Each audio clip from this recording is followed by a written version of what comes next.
किस नजरिए से आप देखते हैं? क्या ये रणनीति और उग्र होने वाली है? क्या मतदाता उस ट्रैप में फंसेंगे, या फिर भारतीय जनता पार्टी की कोई कोशिश इस बार ध्रुवीकरण के लिए काम नहीं आने वाली? कैसा सोचते हैं आप?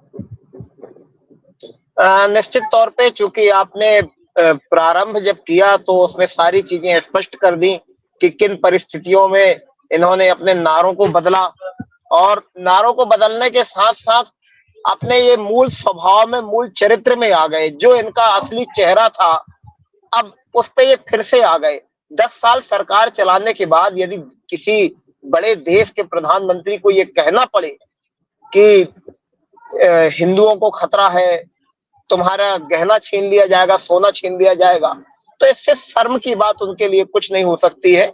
मैं जहां तक समझता हूं, प्रधानमंत्री जी के इस प्रकार के वक्तव्य से पूरी दुनिया में भारत का नाम खराब करने का काम हुआ है। पूरी दुनिया में, अकेले मैं देश की बात नहीं कर रहा हूं, पूरी दुनिया में भारत का नाम इन्होंने खराब करने का काम किया है।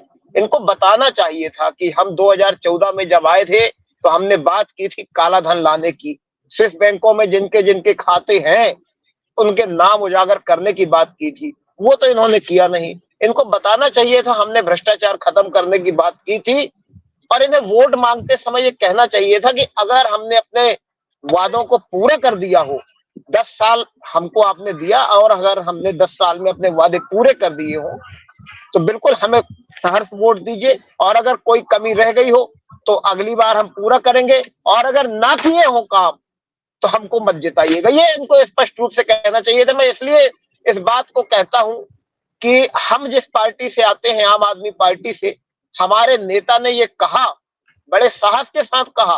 दिल्ली के 2020 के चुनाव में अरविंद केजरीवाल जी ने सभी मीडिया चैनल्स के माध्यम से अपील की दिल्ली की जनता से कि यदि हमने 5 साल ईमानदारी से काम किए हैं, आपको लगता है कि काम किए हैं, तो आप हमारी पार्टी को वोट दीजिए, अन्यथा आप किसी और को वोट दे दीजिए।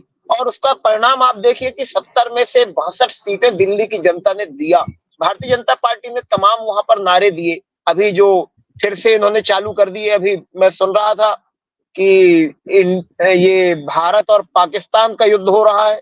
किसी एक लोकसभा क्षेत्र का मामला था, भारतीय जनता पार्टी के नेता ने कहा ये भारत पाकिस्तान का युद्ध हो रहा है, तो इन्होंने फिर वही चालू कर दिया। दिल्ली में भी अमित शाह ने कहा था ये इंडिया और पाकिस्तान का चुनाव है, तो दिल्ली की जनता ने तो बतला दिया था कि इंडिया जीतेगा, और इंडिया को जिताया, तो निश्चित तौर पर यहाँ भी इंडिया ही जीतेगा। भारतीय जनता पार्टी चाहे जो प्रोपोगंडा चला ले, चाहे जितने हथकंडे अपना ले, जीतेगा तो इंडिया।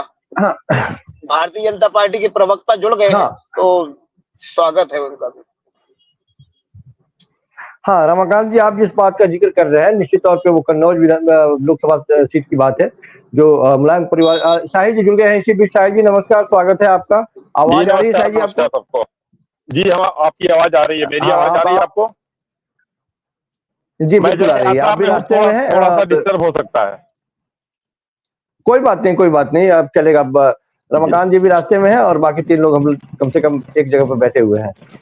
तो रमाकांत जी, आप जिस सीट की बात कर रहे थे वो कन्नौज लोकसभा सीट की बात कर रहे थे, जहां से पिछले तकरीबन 20 सालों से वो समाजवादी पार्टी के साथ वो सीट था, और इस बार पाठक जी ने वो चुनाव जीता था, और दोबारा मुलायम सिंह यादव जी के सुपुत्र अखिलेश यादव जी के वहां से दम्भ भरने और हुंकार भरने के बाद में इस तरह की बात सामने आई।